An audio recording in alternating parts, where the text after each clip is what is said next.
কেন্দ্রীয় শহীদ মিনারে নেওয়া হয়েছে বরেণ্য চিত্রশিল্পী মুস্তাফা মনোয়ারের মরদেহ। চলছে শেষ শ্রদ্ধা নিবেদন।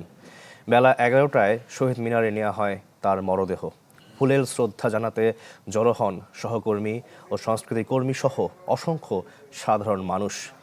এর আগে সকালে বাংলাদেশ টেলিভিশন প্রাঙ্গণে অনুষ্ঠিত হয় এই শিল্পগুরুর প্রথম নামাজের জানাজা।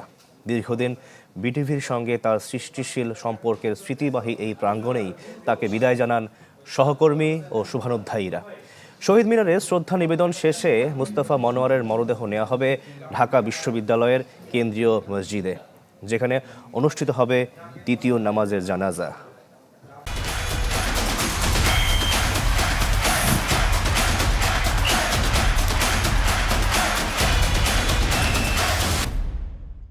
দর্শক, আরও খবর জানাতে কেন্দ্রীয় শহীদ মিনার থেকে সরাসরি যুক্ত হয়েছেন শরীফুল হক। শরীফ, শ্রদ্ধা নিবেদন শেষে দাফন কখন হতে পারে জানাবেন আমাদেরকে।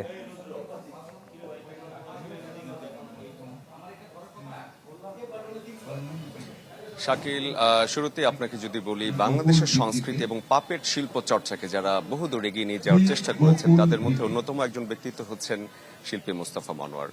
তিনি বহুদিন ধরে অসুস্থ ছিলেন। অসুস্থতার কারণে গত 14 তারিখ তাকে রাজধানীর একটি বেসরকারি হাসপাতালে ভর্তি করা হয়। তারপর অবস্থার অবনতি হলে গতকাল তিনি পৃথিবীর মায়া ছেড়ে চলে যান। আজকে কেন্দ্রীয় শহীদ মিনারের সর্বস্তরের মানুষের শ্রদ্ধা নিবেদনের জন্য এখানে নিয়ে আসা হয়েছে। বাংলাদেশ গ্রুপ থিয়েটার ফেডারেশনের উদ্যোগে এই সর্বস্তরের মানুষের শ্রদ্ধা চলছে। সকাল 11টার কিছু আগে এখানে নিয়ে আসা হয় তার মরদেহ। তার আগে নেওয়া হয়েছিল তার প্রিয় কর্মস্থল বাংলাদেশ টেলিভিশন প্রাঙ্গণে। সেখান থেকে কেন্দ্রীয় শহীদ মিনার, বাদ জোহর তার দ্বিতীয় নামাজে জানাজা অনুষ্ঠিত হবে কেন্দ্রীয় ঢাকা বিশ্ববিদ্যালয় কেন্দ্রীয় মসজিদ প্রাঙ্গণে। সেখান থেকে তারপর তাকে নিয়ে যাওয়া হবে তার প্রথম কর্মস্থল চারুকলা ইনস্টিটিউট প্রাঙ্গণে। সেখানে শিক্ষক, শিক্ষার্থী সহ শুভানুধ্যায়ী যারা আছেন তারা সেখানে তার প্রতি শ্রদ্ধা নিবেদন করবেন। এরপর চ্যানেল আই প্রাঙ্গণেও নিয়ে যাওয়ার একটি কথা রয়েছে দুপুর 2টা নাগাদ।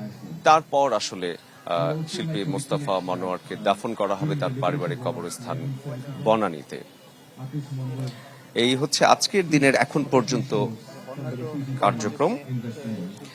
আপনারা নিশ্চয়ই ক্যামেরায় দেখতে পাচ্ছেন এই মুহূর্তে এখনো শ্রদ্ধা নিবেদন চলছে এবং যারা শ্রদ্ধা নিবেদন করতে এসছেন তারা তাদের অনুভূতি, তাদের স্মৃতি, শিল্পীর সাথে শেষ মুহূর্তে শিল্পীর প্রতি তাদের কোনো বার্তা যে যেভাবে পারছেন সেগুলো সম্মিলিত ভাবে এখানে বলার চেষ্টা করছেন। তার পরিবারের সদস্যরাও এখানে রয়েছেন, তার শুভানুধ্যায়ীরা রয়েছেন, তার সহকর্মীরা রয়েছেন এবং বাংলাদেশের শিল্প সংস্কৃতি অঙ্গনের চেনা মুখ যারা প্রায় প্রত্যেকেই কেন্দ্রীয় শহীদ মিনারে এসেছেন শিল্পী মুস্তাফা মনোয়ারের প্রতি শ্রদ্ধা জানাতে।